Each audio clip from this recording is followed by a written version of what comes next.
Business Report Wednesday is brought to you by the Grace Kennedy Financial Group. Grace Kennedy Financial Group, one goal, helping you to live gracefully. Good evening and welcome to the Business Report. I'm Andrew Laidley.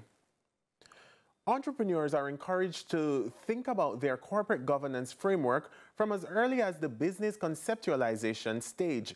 Now, that's because corporate governance is a crucial pillar of any successful business. But as you'll hear, there are many dimensions to achieving good corporate governance. Recent criticisms about how local board of directors are composed, the Business Report caught up with corporate governance expert Alicia Hussey to ascertain what a high-performing board looks like and how board composition impacts corporate governance. Board composition is crucial to good governance because when you think of a board, you're thinking of this oversight body that is going to lead the charge in ensuring that a company meets its objectives, whatever the strategic plans are. Why is the company set up or why is the organization set up? She told the Business Report that Jamaica is above average in terms of best practices, but says there's still room for growth. There is some ground to cover, and you will see that also in the corporate governance index, the assessment done by that of all the companies that operate, mainly on the stock market and so on.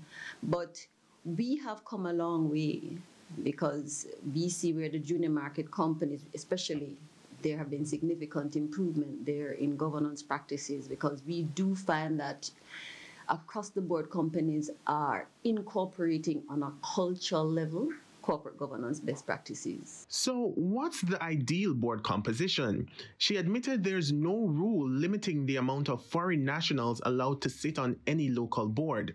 Neither are there any restrictions on age or gender, but she cautioned that there are certain considerations which must be given to ensure board diversity. What a board or company would want to be mindful of is that whoever is on the board is capable to give the time and effort that is necessary for proper oversight, and monitoring. What's important is that there's a good mix of independence so that, ethical standards are maintained. The diversity is very, very important, and how we balance independence is also very important, the CEOs against the chair and all of that. In the meantime, Hussey stressed that corporate governance in most cases can determine the profitability of a company. Because governance should really be a cultural thing, practicing it or pretending to practice it will not make sense because you engage in proper governance or good governance to make sure that your company will remain sustainable, your company will remain profitable, you will inspire confidence in the investing public, as it were. The private sector organization of Jamaica PSOJ recently published the Jamaica Corporate Governance Code 2021, which is a merger of the 2016 Corporate Governance Main Code and the MSME Code, and includes appendices specifically related to family-owned businesses, MSMEs, and non-profit organizations. Express Catering Limited ECL became the first junior market company to raise as much as $12 million through a bond offer on the Jamaica Stock Exchange. With support from lead broker Mayberry Investments, the 8.5% USD bond was listed on the stock exchange early Wednesday. During the listing ceremony, JSE Managing Director Dr. Marlene Street Forrest highlighted that the bond offer was a success because existing shareholders believe in the future of ECL. Based on the data available to us, of the 515 account holders of this bond, 405 or 78% are shareholders in the company.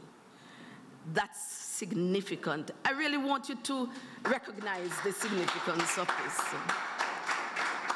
This is the power of the market and absolutely the power of having a ready pool of investors who believe in the company. And ECL stands to benefit from that entire growth because Sangster International Airport takes the clear majority of the arrivals of our visitors. And as it stands, that volume of passengers enjoying the facilities at the airport and enjoying what we offer our tourists, 98%.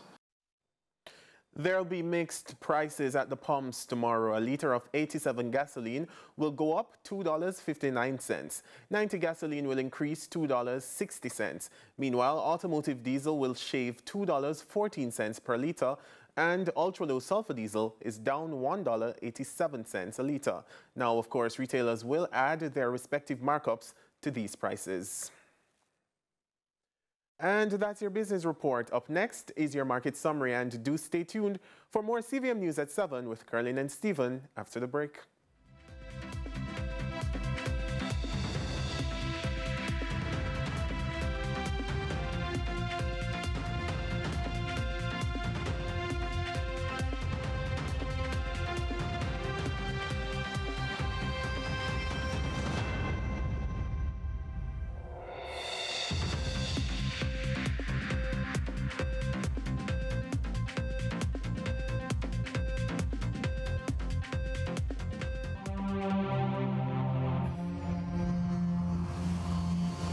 Business Report Wednesday is brought to you by the Grace Kennedy Financial Group. Grace Kennedy Financial Group, one goal, helping you to live grace.